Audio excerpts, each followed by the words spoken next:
Assalamualaikum warahmatullahi wabarakatuh.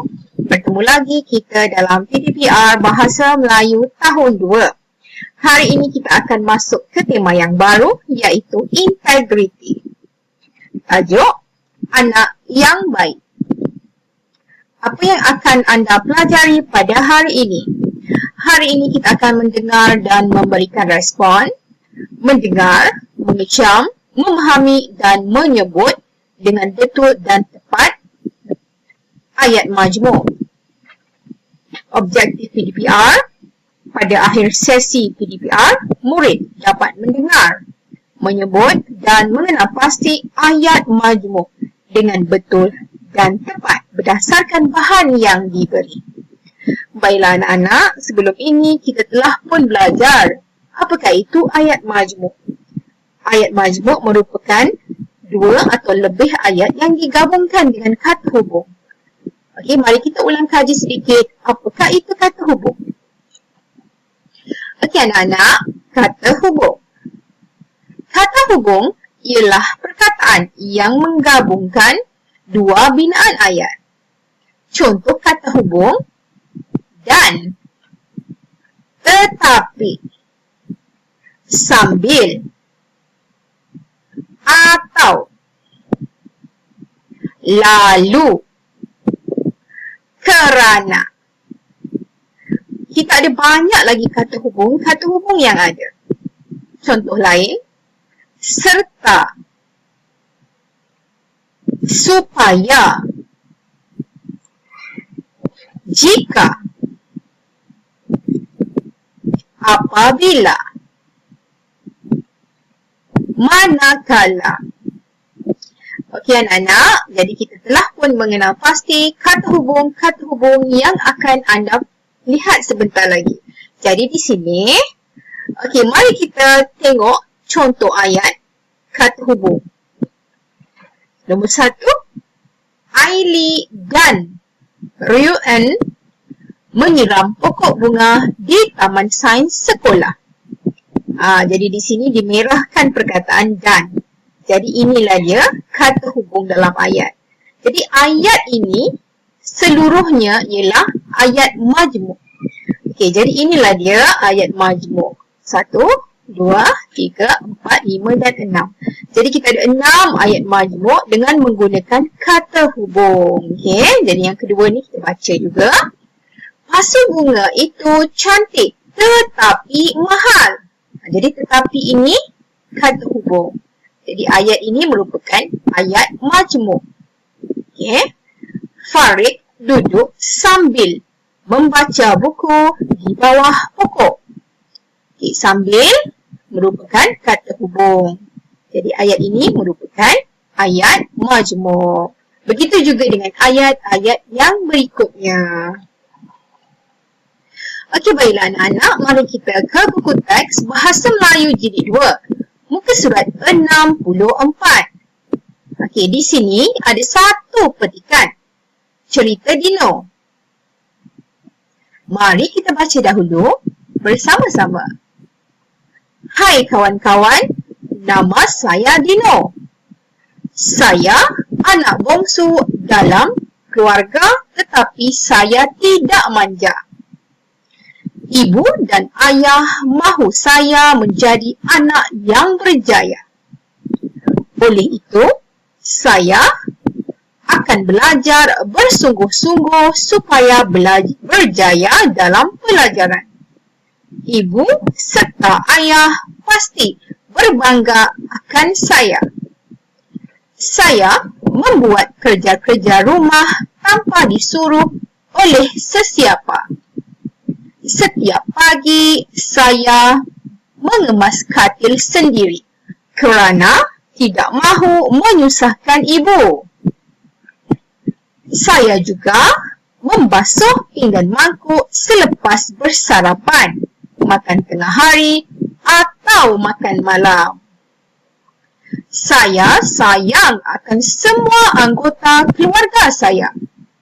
Saya sayang akan ibu, ayah, abang, kakak dan adik. Okey, baiklah anak-anak, kita dah pun baca seluruh petikan ini. Dan kita pun telah membaca beberapa kata hubung yang ada dalam petikan. Seperti mana yang saya telah beritahu tadi, jika ada kata hubung dalam sesuatu ayat, maka ayat itu ialah ayat majmuk. Mari kita kenal pasti dahulu di manakah kata hubung dalam petikan ini. Dan kita kenal pasti ayat majmuknya terus. Okey, baiklah yang pertama. Okey, kita dah tengok di sini.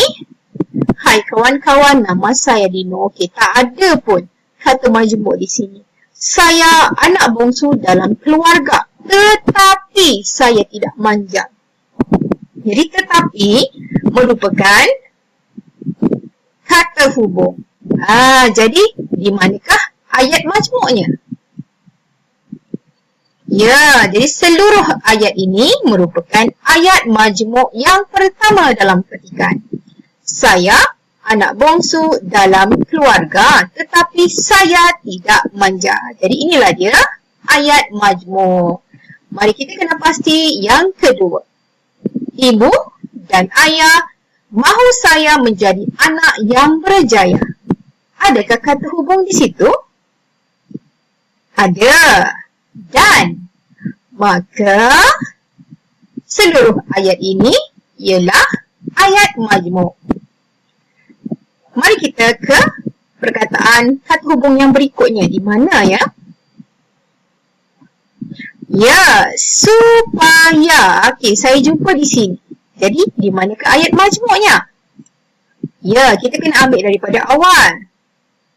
Oleh itu, saya akan belajar bersungguh-sungguh supaya berjaya dalam pelajaran. Okey, mari kita kena pasti lagi di mana kata hubung yang berikutnya. Serta. Okey, ada serta di sini. Jadi ayatnya, ibu serta ayah pasti berbangga akan saya. Jadi inilah dia ayat majmuk. Kata hubung yang berikutnya ialah kerana.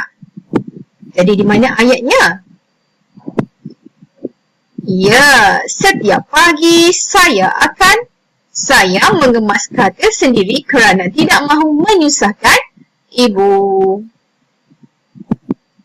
Okey, selepas itu kita jumpa lagi kata hubung atau. Jadi inilah dia ayat majmuknya. Saya juga membasuh pinggan mangkuk selepas bersarapan, makan tengah hari atau makan malam. Kita ambil seluruhnya ya. Kemudian ada lagi ke kata hubungnya? Ada. Okey, kata hubung yang terakhir di sini ialah dan. Jadi ayat lengkapnya, saya sayang akan ibu, ayah, abang, kakak dan adik. Jadi ada banyak kata hubung dan juga ayat majmuk dalam petikan ini. Baiklah anak-anak, mari kita ke buku latihan ataupun buku aktiviti Bahasa Melayu Jilid 2, muka surat 69 sebagai latihan pada hari ini. Integriti, anak yang baik. Dengar, sebut. Kemudian tandakan right pada ayat majmuk. Jadi di sini ada 10 ayat yang diberi. Saya nak anda baca dengan teliti semua ayat-ayat ini dan kena pasti dalam ayat sama ada atau tidak kata hubung yang ada di situ. Okey, kalau anda tidak ingat atau tidak faham lagi bagaimana cara nak buat, anda boleh buat begini ya. Okey, di sini ada contoh ataupun panduan kata hubung yang boleh anda kena pasti. Jadi awak cari kata-kata hubung ini ada ke tidak dalam ayat ini. Okey, jadi nombor 1 kalau tak ada sebarang kata hubung ini dalam ayat ni, maka dia bukan ayat majmuk. Jadi kalau anda tengok ada yang ada yang tiada. Jadi kalau yang mana anda jumpa kata majmuk ataupun kata hubung, anda boleh tandakan right. Jadi hari ini anda kena buat sendiri latihan dan rujuk panduan ini untuk membuat latihan. Okey, baiklah anak-anak. Kita jumpa lagi pada PDPR berikutnya. Assalamualaikum warahmatullahi wabarakatuh.